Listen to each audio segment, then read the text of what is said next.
Ma'lumki, prezidentimizning 2026-yil 16-fevraldagi tegishli farmoni bilan 2026-2030-yillarga mo'ljallangan O'zbekiston 2030 strategiyasi tasdiqlangan edi. Yangilangan strategiyadan 100 ta ustuvor maqsad bo'yicha 437 ta samaradorlik ko'rsatkichi joy olgan. Shundan 9 ta maqsad va 33 ta ko'rsatkich Sog'liqni saqlash vazirligi hissasiga to'g'ri keladi. Uning doirasida aholi salomatligini muhofaza qilish, zamonaviy diagnostika va davolash xizmatlarini kengaytirish hamda tibbiy xizmatlar samaradorligini oshirishga alohida e'tibor qaratilgan. Buning uchun 2030-yilga qadar byudjet hisobidan tibbiyot sohasiga ajratiladigan mablag'lar bosqichma-bosqich oshirilib, yalpi ichki mahsulotga nisbatan ulushi 5% ga yetkazilishi ko'zda tutilgan. Shuningdek, strategiyada aholi o'rtasida sog'lom turmush tarzini shakllantirish va kasalliklarning oldini olishga ham katta ahamiyat berilgan. Jumladan, yurak, qon tomiri va onkologik kasalliklarni erta aniqlash, qandli diabetga chalingan bemorlarni davolash sifatini oshirish, onalar va go'daklar o'limi, yuqumli bo'lmagan xastaliklardan o'lim darajasini kamaytirish ustuvor vazifalar etib belgilangan.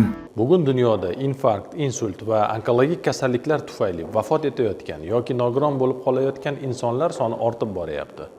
Shu sababli strategiya doirasida 30 yoshdan 69 yoshgacha bo'lgan aholi o'rtasida yurak-qon tomir xastaliklarini, erta o'lim holatlarini 27% gacha, onkologik kasalliklardan esa 5.2% gacha pasaytirish mo'ljallangan. Qolaversa, qandli diabetni nazorat qilish ham ustuvor yo'nalishlardan hisoblanib, bu kasallikka chalingan bemorlarni davolash darajasini 100% ga yetkaziladi.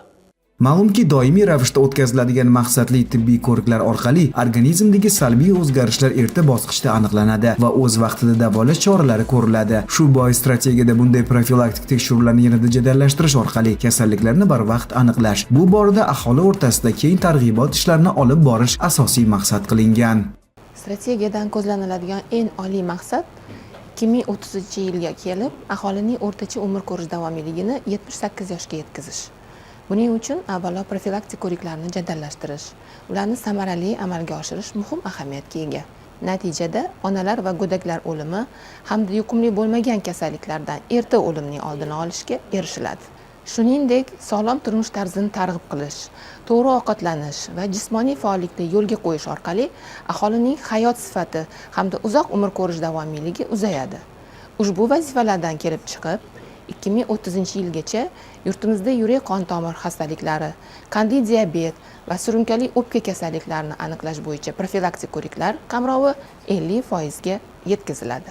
Aniqlangan har bir bemor 100% davolanish bilan qamrab olinadi.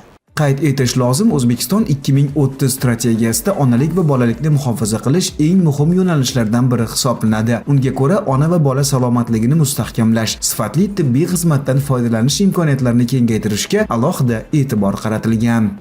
Bolalarning aqliy va jismoniy rivojlanishida mikroelementlarning o'rni beqiyos. Shu bois strategiyada 3-15 yoshdagi bolalarni yod preparati bilan, 6-23 oylik go'daklarni esa mikronutrient kukuni bilan ko'rsatmaga binoan 100% bepul ta'minlash ko'zda tutilgan. Shuningdek, 6 oygacha bo'lgan chaqaloqlarni istisnosiz ona suti bilan oziqlantirish darajasini 80% ga yetkazish, go'daklarning hayot uchun xavfli bo'lgan tug'ma nuqsonlar bilan tug'ilish darajasini keskin kamaytirishga alohida e'tibor qaratiladi.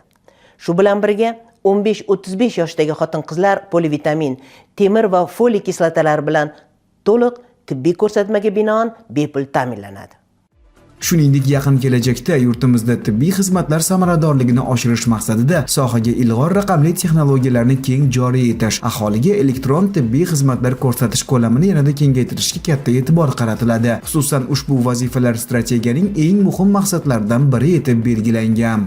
Tibbiyot sohasini raqamlashtirish yo'nalishidagi sa'y-harakatlar qanday samara berayotganligi barchamizga ma'lum. Shu bois 2030-yilga qadar bu yo'nalishda ishlar yanada jadallashtirilish rejalashtirilgan. Xususan, tibbiyot muassasalari infratuzilmasini yaxshilash, axborot tizimlari o'rtasida integratsiya ishlarini amalga oshirish, tibbiy kartalarni to'liq elektron shaklga o'tkazish hamda kadrlar malakasini oshirish darajasini 100% ga yetkazish rejalashtirilgan. Qolaversa, barcha tibbiyot muassasalarida Demet yagona tibbiyot axborot tizimi to'liq joriy etiladi. Umuman olganda O'zbekiston 2030 strategiyasi sog'liqni saqlash sohasini yanada rivojlantirish, tibbiy xizmatlar sifatini oshirish va aholi salomatligini mustahkamlashga qaratilgan muhim dasturiy hujjat hisoblanadi. Belgilangan vazifalarning izchil amalga oshirilishi mamlakatda sog'lom va farovon jamiyatni shakllantirishga xizmat qiladi.